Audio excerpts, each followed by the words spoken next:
తెలుగు రాష్ట్రాల్లో సంచలనం సృష్టించిన మిర్యాలగూడ ప్రణయ్ హత్య కేసులో ఎస్సీ ఎస్టీ సెన్సేషన్ రెండవ అదనపు న్యాయస్థానం సంచలన తీర్పు ప్రకటించింది.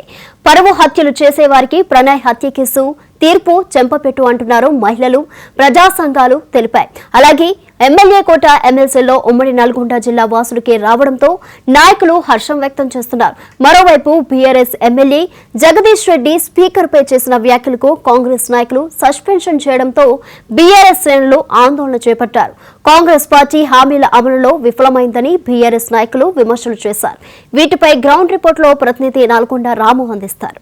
రెండు తెలుగు రాష్ట్రాల్లో సంచలనం సృష్టించినటువంటి ప్రణయ్ హత్య కేసులో నిందితులకు Nalgonda SC ST sessions court కఠిన శిక్షలు విధించింది. మొత్తం 8 మంది నిందితులుగా గుర్తించారు పోలీసులు. అయితే దీనికి సంబంధించి ఈ 8 మందిపై ఛార్జ్షీట్ దాఖలు చేసిన నేపథ్యంలో వారి వాదోపవాదనలు విన్నది. ఇటు ప్రాసిక్యూషన్స్ అదేవిధంగా డిఫెన్స్కు సంబంధించిన వాదనలు విన్న తర్వాత తీర్పును రిజర్వ్ చేసి ఎట్టకేలకు తీర్పును ప్రకటించింది. ఏవన్గా ఉన్నటువంటి నిందితుడు అమృత తండ్రి ఈ మారుతీరావు ఇప్పటికే 2020లోనే ఆత్మహత్య చేసుకున్న నేపథ్యంలో ఇక 7గురికి నిందితులుగా ఉన్న 7గురికి కఠిన శిక్షలు విధించింది. ఏటుగా ఉన్నటువంటి సుభాష్ కుమార్ శర్మకు ఉరిశిక్ష విధించే నేపథ్యంలో ఇక మిగిలిన వారికి A3 నుంచి A8 వరకు కూడా యావజ్జీవ శిక్ష విధించినటువంటి పరిస్థితి ఉంది. ఇక కోర్టు ఆవరణలోనే నిందితును కన్నీరు మున్నీరుగా విలిపించారు. అదేవిధంగా బంధువులు కూడా కన్నీరు మున్నీరుగా విలిపించినటువంటి పరిస్థితి అయితే కనిపించింది. అయితే మొత్తానికి తీర్పుకు సంబంధించినటువంటి ఏదైతే తీర్పు రాగానే ప్రణయ్కి సంబంధించినటువంటి తల్లిదండ్రులు ప్రణయ్ సమాధి వద్దకు వెళ్ళి కన్నీరు మున్నీరుగా విలిపించి శ్రద్ధాంజలి ఘటించారు.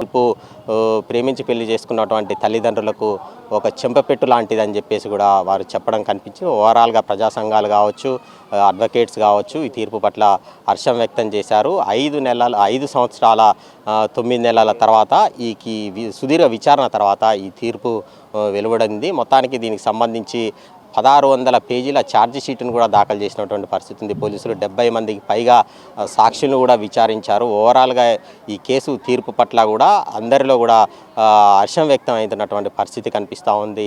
ఈ పరువు హత్యలు ఏదైతే ప్రణయ్ హత్య జరిగిన తర్వాత కూడా పలు పరువు హత్యలు జరిగాయి. సో ఆ పరువు హత్యలకు కూడా ఈ తీర్పు దాదాపు అప్లికబుల్ కాబోతుందని చెప్పేసి కూడా హర్షం వ్యక్తం చేస్తున్నటువంటి పరిస్థితి ఉంది. భవిష్యత్తులో ఎవరైతే పరువు హత్యలు చేయాలంటే భయపడే విధంగా ఈ తీర్పు ఉన్న నేపథ్యంలో అందరూ కూడా దీని మీద హర్షం వ్యక్తం చేస్తున్నటువంటి పరిస్థితి ఉంది. అయితే ఇక్కడ 30 రోజులలోగా కూడా ఎవరైతే నిందితులు ఇప్పుడు శిక్ష పడినటువంటి 7గురు నిందితులు ఎవరైతే ఉన్నారో వారు హైకోర్టులో అప్పీల్ చేసుకునే అవకాశం ఉంటుంది. సో అప్పటి వరకు వారికి అవకాశం ఇచ్చారు. 15,000 వరకు కూడా జరిమానా కూడా విధించినటువంటి పరిస్థితి అయితే ఉంది.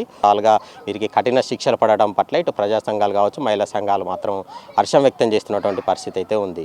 ఎమ్మెల్యే కోటాకు సంబంధించి ఎమ్మెల్సీలు ఎవరైతే ఉన్నారో 5గురు ఎమ్మెల్సీలలో 4గురు ఎమ్మెల్సీలు నల్గొండ జిల్లా వాసులు కావడంతో కూడా నల్గొండ జిల్లా జాక్పాట్ కొట్టిందని చెప్పొచ్చు. ఈ 4గురిలో కాంగ్రెస్ పార్టీ నుంచి అద్దంకి దయాకర్ గతంలో ఏదైతే 2 సార్లు కూడా అసెంబ్లీకి పోటీ చేసి తుంగతుర్తి నుంచి స్వల్ప మెజార్టీతో ఓడిపోయినటువంటి పరిస్థితి ఉంది. గత అసెంబ్లీ ఎన్నికల్లో మందుల సామేల్కు టికెట్ కేటాయించిన నేపథ్యంలో ఆ సమయంలోనే అద్దంకి దయాకర్కు ఎమ్మెల్సీ ఇస్తారని చెప్పేసి కూడా ఒక హామీ లభించిందని చెప్పేసి ఒక ప్రచారం జరిగింది. ఆ తర్వాత జరిగినటువంటి ఎమ్మెల్సీ ఎన్నికల్లో పలు దఫాలుగా కూడా అద్దంకి దయాకర్కు టికెట్ను ఏదైతే ఎమ్మెల్సీ ఇస్తారని చెప్పేసి ప్రచారం జరిగినప్పుడు కూడా ఎట్టకేలకు ఏదైతే ఎమ్మెల్యే కోటాకు సంబంధించినటువంటి ఎమ్మెల్సీలో ఆయనకు స్థానం దక్కింది ఎస్సీ కోటాలో. ఇక రెండవది చూసుకుంటే డీసీసీ అధ్యక్షునిగా ఉన్నటువంటి శంకర్ నాయక్ ఎస్టీ కోటాలో ఆయనకు ఎమ్మెల్సీగా లభించింది. గతంలో పలుమార్లు మిర్యాలగూడ సంబంధించినటువంటి అసెంబ్లీకి పోటీ చేయాలని మిర్యాలగూడ నుంచి టికెట్ ఆశించినటువంటి నేపథ్యం ఉంది. అయితే ఆయనకు టికెట్ దక్కపోవడంతో బుజ్జగించిన నేపథ్యంలోనే ఎమ్మెల్సీ ఇస్తారని చెప్పేసి ప్రచారం జరిగింది. ఈ నేపథ్యంలో మాజీ మంత్రి సీనియర్ నేత జానారెడ్డికి అనుంగు శిష్యుడిగా పేరున్నటువంటి శంకర్ నాయక్ మొత్తానికి ఎమ్మెల్సీ దక్కడం పట్ల కూడా ఎస్టీల్లో వ్యక్తమవుతున్నటువంటి పరిస్థితి అయితే కనిపించింది.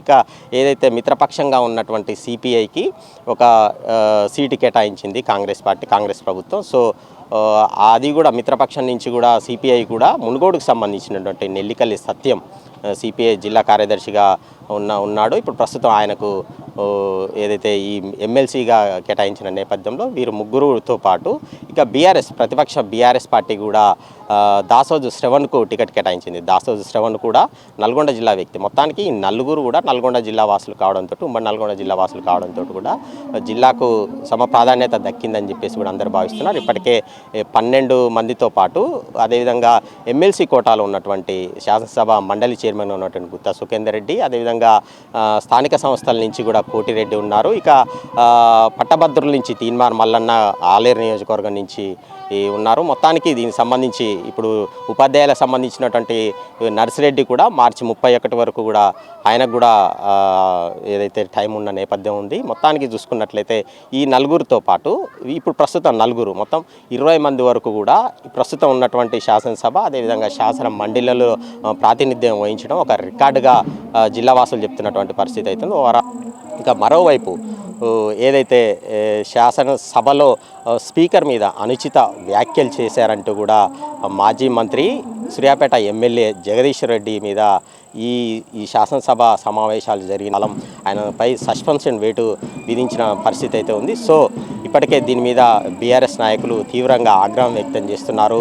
ఉమ్మడి నల్గొండ జిల్లా వ్యాప్తంగా కూడా పెద్ద ఎత్తున కూడా ఏదైతే ప్రభుత్వానికి వ్యతిరేకంగా కార్యక్రమాలు చేపడుతున్నటువంటి పరిస్థితి ఉంది. వెంటనే ఏదైతే శాసనసభలో సస్పెన్షన్ గురైనటువంటి ఈ జగదీశ్వర్ రెడ్డి మీద సస్పెన్షన్ ఎత్తివేయాలని చెప్పేసి కూడా డిమాండ్ చేస్తున్నారు. పెద్ద ఎత్తున కూడా బైక్ ర్యాలీలతో పాటు ప్రభుత్వ దిష్టి బొమ్మలు అదేవిధంగా సీఎం దిష్టి బొమ్మలు దగ్ధం చేస్తున్నటువంటి పరిస్థితి అయితే కనిపిస్తూ ఉంది. ఇక ఏదైతే ప్రభుత్వం 6 గ్యారంటీలు ఇచ్చి అధికారంలోకి వచ్చింది, ఆ 6 గ్యారంటీలు అమలు చేయలేక చితికిలబడిపోయిన నేపథ్యంలో వాటిని కప్పిపుచ్చుకునే ప్రయత్నంలో భాగంగానే ఈ విధంగా ఎవరైతే ప్రభుత్వానికి కార్నర్ చేసే విధంగా మాట్లాడితే వారి మీద సస్పెన్షన్ వేటు వేసేందుకు ప్రయత్నిస్తుందని చెప్పేసి అందులో భాగంగానే జగదీశ్వర్ రెడ్డి మీద సస్పెన్షన్ వేటు వేశారని చెప్పేసి కూడా ఆగ్రహం వ్యక్తం చేస్తున్నటువంటి పరిస్థితి ఉంది. కాంగ్రెస్ పార్టీ హామీల అమలులో విఫలమైందని చెప్పేసి కూడా తీవ్ర విమర్శలు గుప్పిస్తున్నారు బీఆర్ఎస్ పార్టీ నాయకులు. పెద్ద ఎత్తున కూడా ఉమ్మడి నల్గొండ జిల్లాలో మాత్రం బీఆర్ఎస్ శ్రేణులందరూ కూడా